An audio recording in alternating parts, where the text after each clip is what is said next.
I used to believe I was brave, pretending everything was perfect. I thought the more controlled I was, the stronger I would be. I learned nothing could have been further from the truth. My background is Scottish, British, Irish, Canadian, and Métis. Until I was in my late 30s, I believed I was only white. And the first British settlers from our family arrived in Victoria Harbour with Captain Cook in 1778. I was raised in the 70s and 80s in a blue-collar, colonized family, community, city, and country. The adults in my life preferred me to be seen and not heard. I don't remember ever being asked what I wanted to do. I was told what was going to happen, and I was assigned a role. Keeping up with appearances was the way we lived our perfect lives.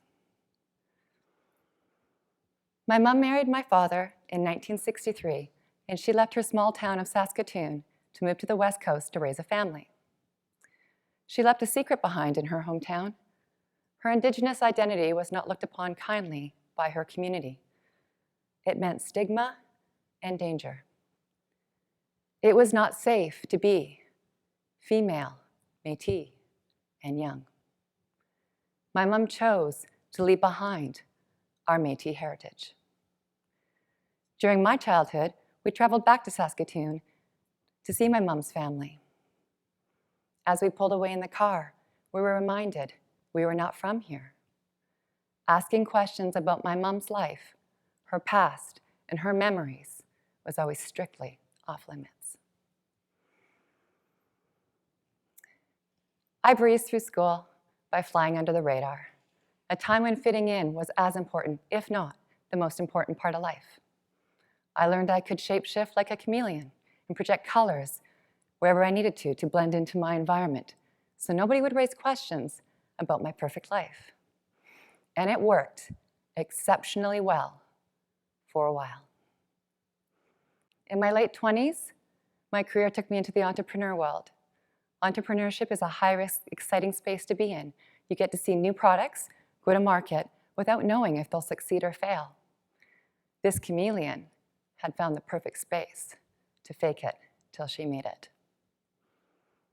In 2002, we had 3 ventures underway. My perfect life was starting to manifest itself in the form of true business success in the Western world. Then it dawned on me. My business success relied heavily on factors beyond my control, and I started to worry. Do you think I reached out for help? Of course not. I did what I always did. I pushed on with a smile on my face, pretending everything was perfect. Then it happened. In 2008, the economy tanked. Forced to confront words like bankruptcy in the face of juggling a strained marriage and 2 kids. To survive, I emotionally shut myself down.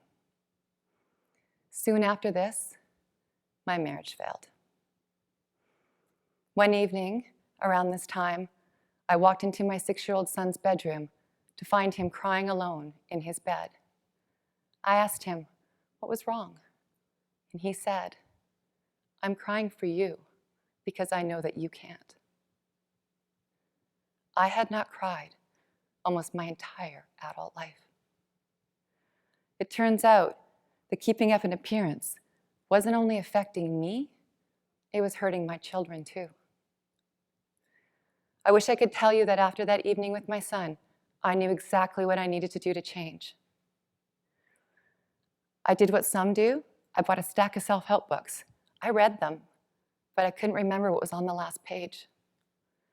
I went to counseling, and the message I heard was to change was going to take a lot of hard work. And my life was too busy for that.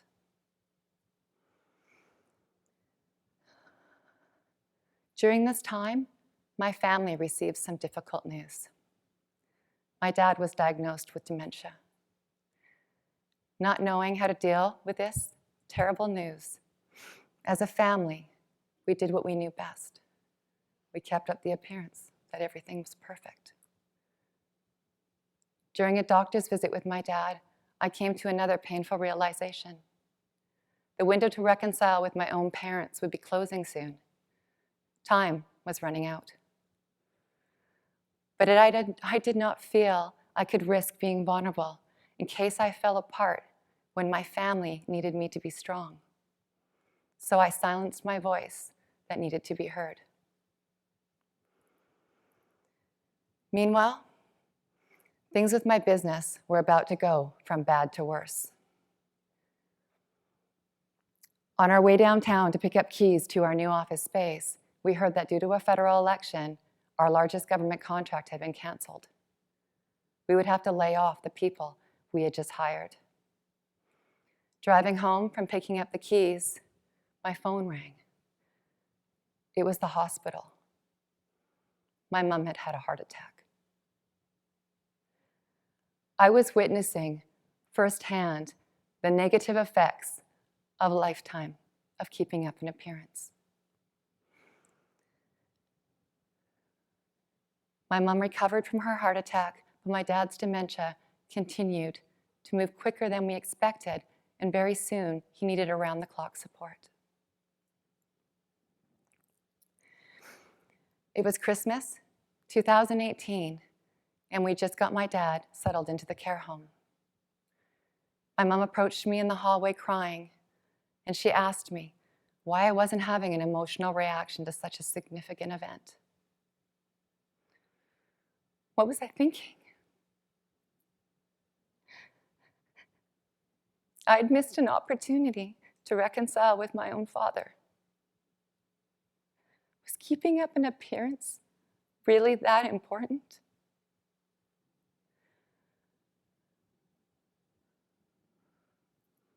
My mom was going to be spending her first New Year's Eve alone in our family home after decades spent there with my father. I heard the fear in her voice when she approached me in the care home. I was afraid too.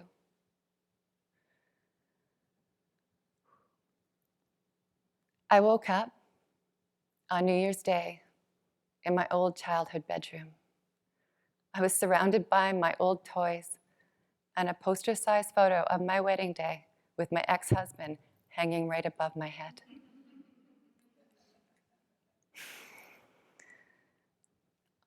I was afraid to move. I'd been living a lie for so long that I'd forgotten who I was and what was important.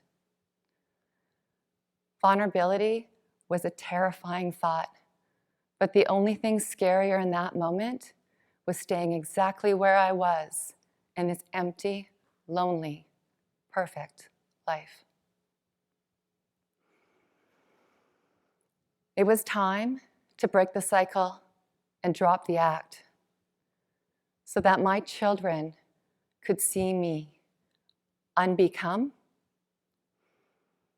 let go of the persona of a perfect life, and pursue a life that was courageous, honest, fosters humility, is full of love and respect, was based on truth, and grounded in wisdom. Sharing my truth with my friends and the professional community seemed like the next step. The Victoria technology industry holds an event a few times a year called Fuck Up Night.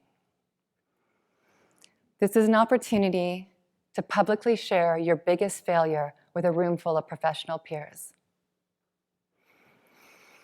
Last year, I got up on stage and told my biggest fuck-up story to 250 people. We shared an entrepreneurial story on how we'd built a business up by taking extreme risks with new products in new market space. We brought on top advisors. Things were up. Things were down. Things were really down, till we owed over $1 million in high-interest debt. Sharing our failures is important. We learn from our failures and they help us to get to where we are now, like it or not. But more importantly, it was the truth. And as a business owner, I want to be able to lead from an authentic place.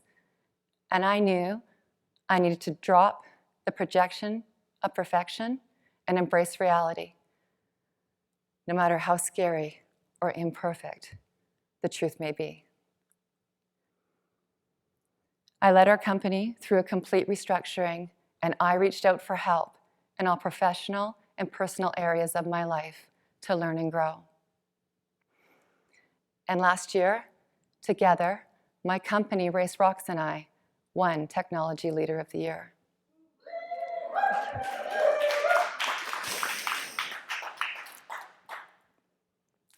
Thank you. In the quest to succeed in life, or sometimes just to survive, we hide behind an appearance we believe others will find more acceptable. Maybe it's to blend in, maybe it's to feel safe. Maybe it's to make people think that everything is perfect, like I did, so that no one looks closer and sees our vulnerabilities.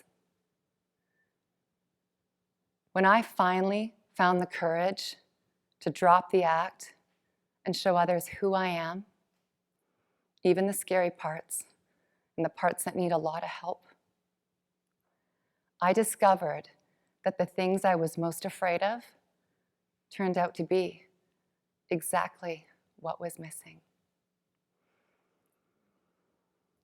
If you want to change the world, first, change yourself. Thank you.